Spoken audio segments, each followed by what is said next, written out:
یکدم بجلی سی چمکی جو کہ اس کی آنکھوں کو خیرہ کر گئی۔ ملکہ تو پہلے ہی ملکہ تھی، اس وقت تو وہ پریوں جیسی لگ رہی تھی۔ میری ملکہ، غلام حاضر ہے، عابر کے منہ سے بے اختیار نکلا۔ ملکہ نے اپنی لمبی اور بھاری پلکیں اٹھائیں، مسکراتی آنکھوں سے اسے دیکھا، پھر دھیرے سے لب کھولے۔ غلام نہیں، آقا کہیے۔ کتنا خوش نصیب ہوں میں، عابر نے جیب سے ڈبیا نکالتے ہوئے کہا۔ اتنا کہ یقین نہیں آتا۔ کیوں یقین نہیں آتا؟ میں روز روشن کی طرح آیا ہوں، ملکہ بولی۔ بے شک تم دن کی طرح روشن ہو۔ عابر نے ڈبیا سے انگوٹھی نکالی۔ لیکن میں کسی رات سے کم نہیں، اور رات بھی سیاہ۔ کیوں کوستے ہیں اپنے آپ کو؟ ملکہ نے اداس لہجے میں کہا، پھر یکدم مسکرا کر بولی، لائیے انگوٹھی پہنائیے۔ عابر نے اس کے اٹھے ہاتھ کو پکڑ کر انگوٹھی اس کی حسین انگلی میں پہنا دی۔ ملکہ نے انگوٹھی کو دوسرے ہاتھ کی انگلی سے گھماتے ہوئے کہا، پیاری ہے، شکریہ سر۔ عابر کو یہ انداز اس کا بڑا پیارا لگا۔ اسے بے اختیار ملکہ پر پیار آ گیا۔ قطرہ دریا سے ملا اور دریا سمندر ہو گیا۔ کوئی بندہ رہا نہ کوئی بندہ نواز۔ عابر پر جلد ہی اس گھر کے لیل و نہار کھلنے لگے۔ ڈاکٹر نوشاد ہر دوسرے تیسرے دن دورے پر ہوتا، کبھی اسلام آباد، کبھی لاہور تو کبھی ملتان۔ وہ اکیلا نہ جاتا، اس کے ساتھ کوئی بیٹی ہوتی۔ اگر وہ اندرون ملک نہ جاتا تو رات کو کسی تقریب میں چلا جاتا، کوئی موسیقی کا پروگرام ہوتا، مشاعرہ ہوتا یا کسی تھیٹر کا ڈرامہ، اس تقریب میں بھی کوئی بیٹی ساتھ ہوتی۔ کسی نجی تقریب میں چاندنی کے ساتھ ملکہ اور عابر کو بھی لے لیا جاتا۔ پھر ایک دن شائستہ نے اسے اپنے ساتھ مارکیٹ چلنے کو کہا، وہ ساتھ چلا گیا۔ جب وہ شاپنگ کر کے رات کو گھر واپس آیا تو ملکہ کو گھر سے غائب پایا۔ اس نے شائستہ سے ملکہ کے بارے میں پوچھا، یہ ملکہ کہاں ہے؟ عابر بھائی، مجھے نہیں معلوم، میں تو آپ کے ساتھ تھی۔ شائستہ نے بڑی معصومیت سے جواب دیا، فاخرہ سے پوچھ لیں، اسے معلوم ہوگا۔ فاخرہ سے پوچھا تو وہ لاپرواہی سے بولی، عابر بھائی کسی سہیلی کے یہاں گئی ہوگی۔ فاخرہ، رات کے 11 بج رہے ہیں، آخر وہ کس سہیلی کے یہاں گئی ہے؟ مجھ سے تو اس نے ذکر کیا نہیں، اسے فون کرو۔ عابر نے سنجیدگی سے کہا، جی کرتی ہوں۔ یہ کہہ کر وہ اپنے کمرے میں چلی گئی۔ تھوڑی دیر میں کھانا لگ گیا۔ ڈائننگ ٹیبل پر گھر کے سارے افراد موجود تھے، نہیں تھے تو ملکہ اور ڈاکٹر نوشاد۔ اور مزے کی بات یہ تھی کہ کسی کو فکر بھی نہ تھی، جبکہ عابر تڑپ رہا تھا۔ اسے یہ پتہ نہیں چل رہا تھا کہ آخر ملکہ گئی تو کہاں گئی۔ تب اس نے چاندنی سے بات کی۔ عابر نے پوچھا، آنٹی، کیا آپ کو معلوم ہے کہ ملکہ کہاں ہے؟ ہاں، کیوں نہیں؟ ارے، کیا تمہیں کسی نے نہیں بتایا؟ چاندنی نے اپنے سامنے بیٹھی بیٹیوں کی طرف گھور کر کہا۔ کوئی لڑکی کچھ نہ بولی، پراسرار خاموشی چھائی رہی۔ عابر بیٹا، وہ لاہور گئی ہے، چاندنی نے بڑے اطمینان سے کہا، جیسے وہ پڑوس میں گئی ہو۔ آنٹی، لاہور؟ عابر کو کرنٹ سا لگا۔ وہ کھانا کھاتے کھاتے رک گیا۔ ہاں بیٹا، کل شام تک آ جائے گی، چاندنی نے مسکراتے ہوئے کہا۔ آنٹی، اس نے مجھ سے جانے کی اجازت نہیں لی، اس نے تو مجھے بتایا تک نہیں، عابر نے شکوہ کیا۔ بس بیٹا، وہ اچانک چلی گئی۔ اس کے ابو ایک ضروری کام سے لاہور جا رہے تھے تو وہ ان کے پیچھے لگ گئی کہ میں بھی چلوں گی، میں اپنی ایک سہیلی سے ملاؤں گی۔ پہلے وہ لوگ یہیں ہمارے پڑوس میں رہتے تھے، میں نے منع بھی کیا کہ عابر سے پوچھ کر جانا، تو وہ بولی، ارے وہ کچھ نہیں کہیں گے، وہ بہت اچھے ہیں، اور پھر کوئی 2-4 مہینے کو تھوڑا ہی جا رہی ہوں، کل واپس آ جاؤں گی۔ ادھر اس کے ابو نے اپنی لاڈلی کی ہاں میں ہاں ملائی، یوں وہ کھڑے کھڑے چلی گئی۔ چاندنی نے اپنی طرف سے اس معاملے پر لیپا پوتی کرنے کی کوشش کی، لیکن عابر کے ذہن میں گرہ پڑ گئی۔ اگر وہ گھر پر نہیں تھا تو کیا ہوا؟ وہ اس سے موبائل پر تو بات کر سکتی تھی، لیکن اس نے اسے اس قابل بھی نہیں سمجھا تھا۔ کیا اس لیے کہ وہ گھر داماد تھا؟ ڈاکٹر نوشاد کے بارے میں یہ بات جلد اس کے علم میں آ گئی کہ اس کے بااثر اور اہم لوگوں سے تعلقات تھے، وہ بآسانی سے نوکری دلوا سکتا تھا۔ عابر نہیں چاہتا تھا کہ زیادہ عرصہ اپنی سسرال پر بوجھ بنے۔ اگرچہ کسی نے اس سے اس موضوع پر بات نہ کی تھی، لیکن وہ خود اس معاملے میں حساس تھا۔ ایک دن موقع پا کر اس نے ڈاکٹر نوشاد سے کہا، انکل، آپ کے لوگوں سے وسیع پیمانے پر تعلقات ہیں، میں B.Com ہوں، مجھے کہیں نوکری دلوا دیجیے۔ ارے بیٹا، یہ کہہ کر تو آپ نے ہمیں شرمندہ کر دیا، آپ اس گھر کے داماد ہیں، ہم آپ سے نوکری کروائیں گے؟ یہ بات آپ کے ذہن میں کیوں آئی؟ کیا آپ کو کسی نے کچھ کہا ہے؟ کیا آپ جب اپنے گھر تھے تو نوکری کرتے تھے؟ ڈاکٹر نوشاد نے بڑی شفقت بھرے لہجے میں کہا، بیٹا، اسے آپ اپنا گھر سمجھیں۔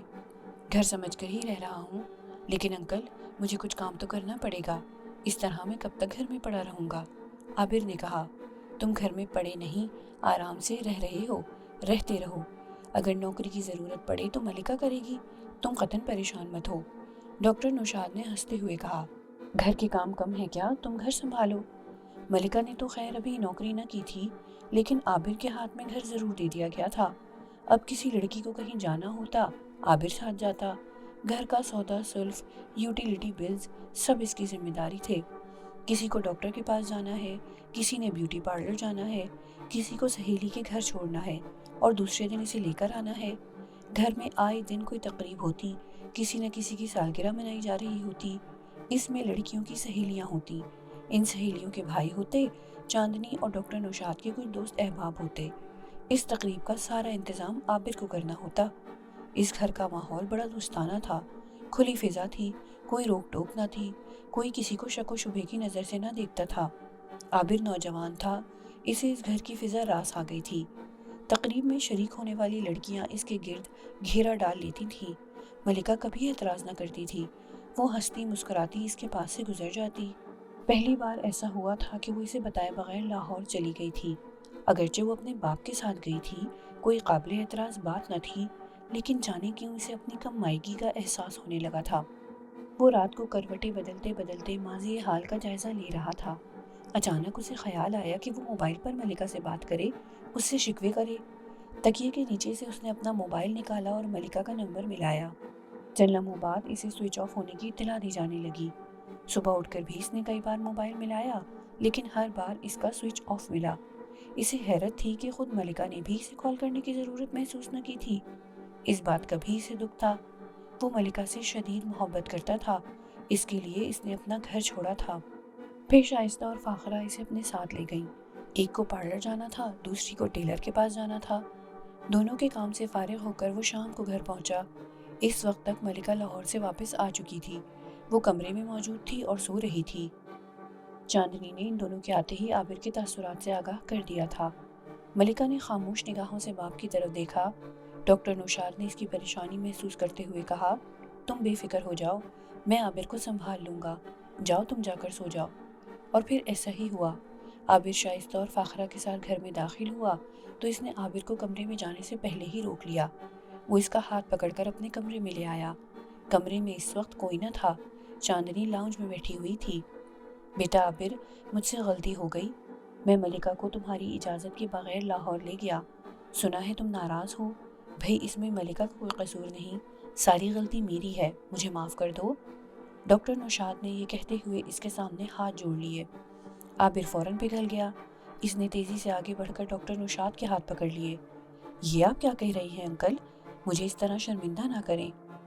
ملکہ اپنے باپ کے ساتھ گئی تھی، کسی غیر کے ساتھ نہیں۔ یہ ڈاکٹر نوشاد کا نیا روپ تھا۔ وہ گدھے کو تو باپ بنانا جانتا ہی تھا، اسے گھر داماد کو دادا بنانا بھی آتا تھا۔